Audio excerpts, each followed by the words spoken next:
Good day to you. I'm continuing with the book, This Is It by Dr. Joseph Murphy. The chapter is chapter 14, Inequality of Man. Inequality of Man.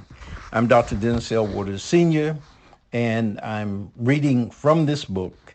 This is the 14th chapter. Hopefully you've heard the other chapters. And I just did chapter 13, and it was talking about the outpicturing, and it's really talking about a person looking at an individual and looking deeper than how that person presents him or herself on the outside, looking deeper and seeing the inner person, First, see the inner person within yourself, but also seeing the inner person within others. In this day and time, that's called self-awareness, and it can also be called emotional intelligence. Self-awareness has to do with being aware of your own values and your beliefs, your aspirations, or that which is motivating you, all of those kinds of things, seeing the inner part of you.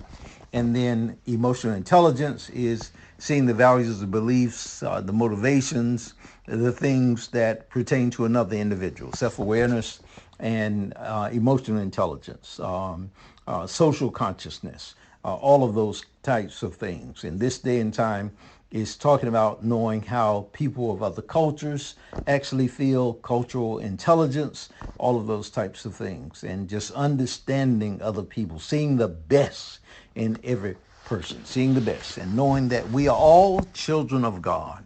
We're all children of spirit. We're all children of spirit. We're all equal. We're all equal. We are to have, according to the Declaration of Independence of the United States of America, we are to have the right. We have certain inalienable rights of life, liberty, and the pursuit of happiness. And where it is possible, we legislate those rights, which means we have laws that protect individuals in regard to those rights. And they are to be equally protected, All of that, we enshrine them in laws. And so this is saying that spiritually, this is one way that every individual will be able to actually live those things from the inside out. And that change begins with the individual, And so that makes that person responsible for growing and changing. And each one of us. So that's what I'm doing. That's what you're doing.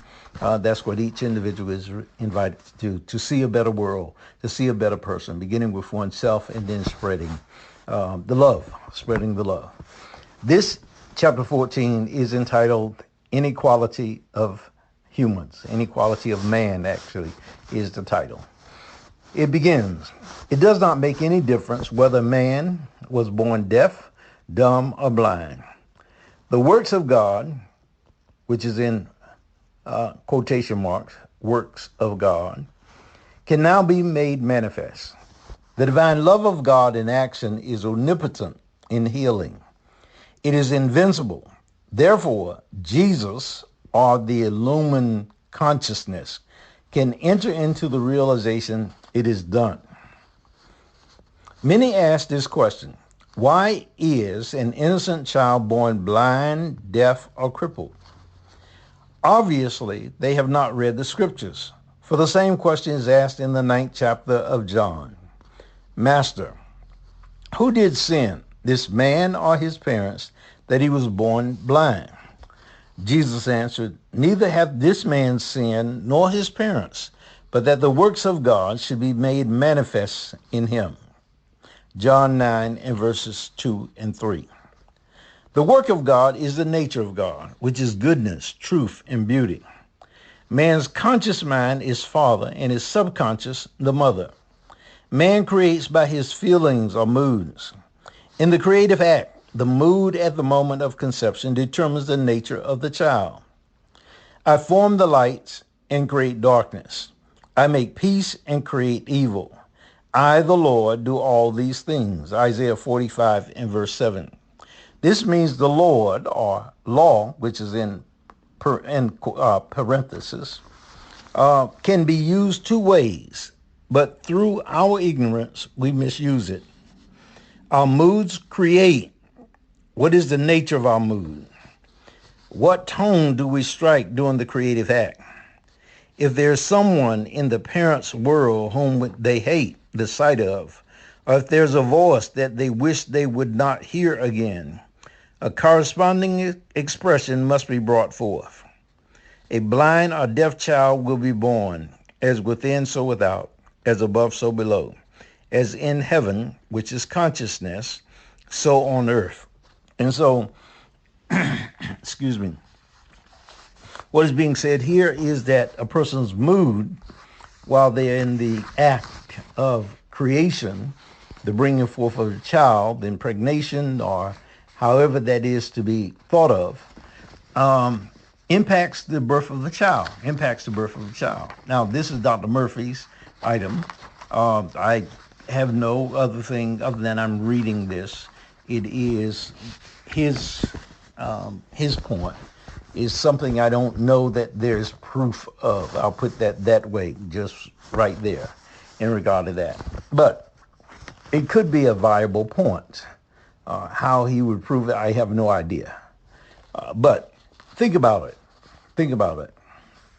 In regard to, if we're not talking about procreation of a child, then think about it from the standpoint of being creative as to an artist or a writer, and that person is writing something, creating music, then that music comes forth according to how that person is feeling, all of those kinds of things.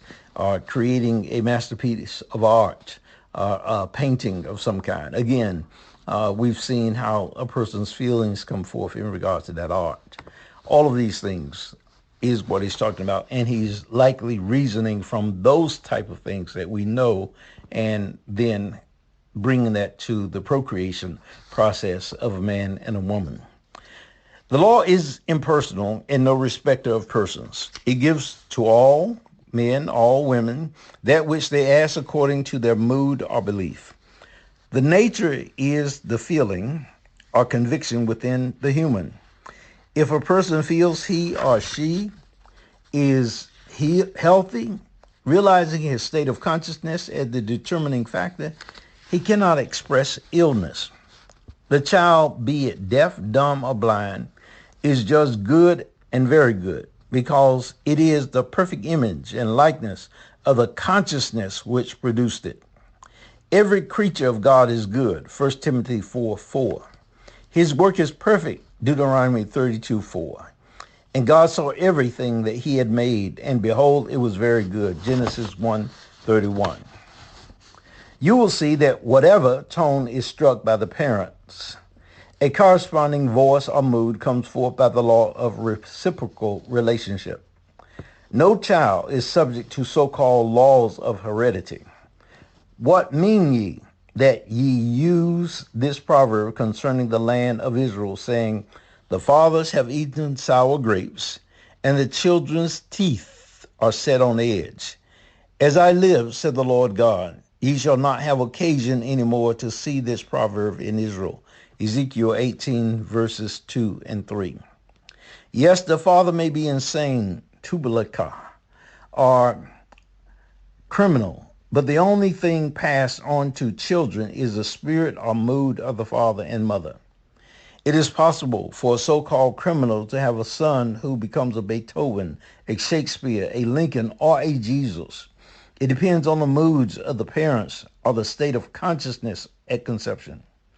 I, Jesus the Christ said, if I be lifted up from the earth, will draw all men, all people unto me. John 12, verse 32.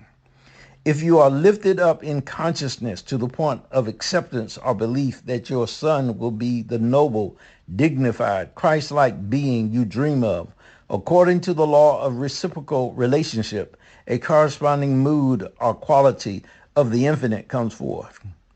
If a person realized that God walked and talked in him, he would change the whole course of his life.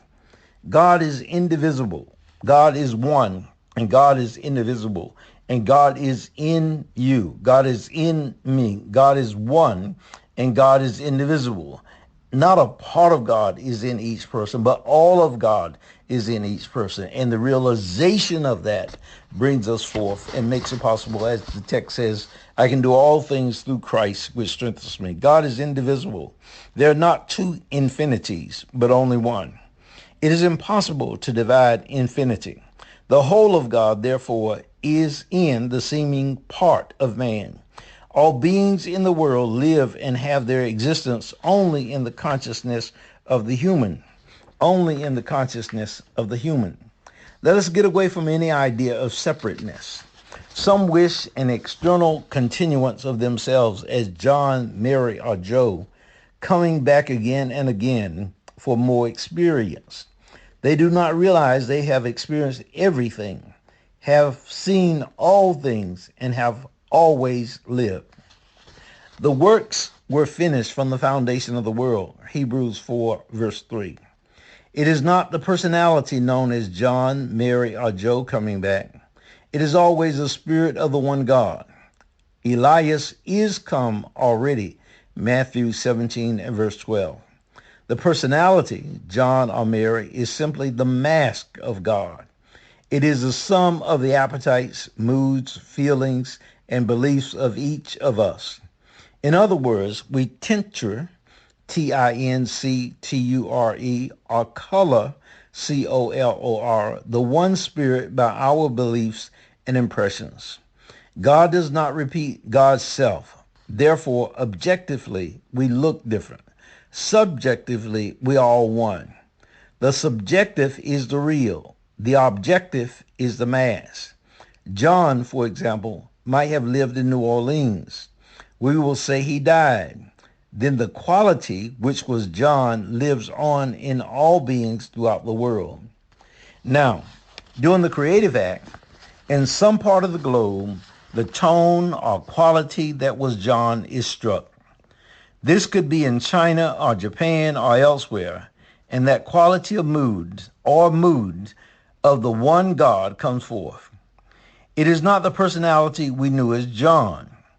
It is ever the Spirit of God.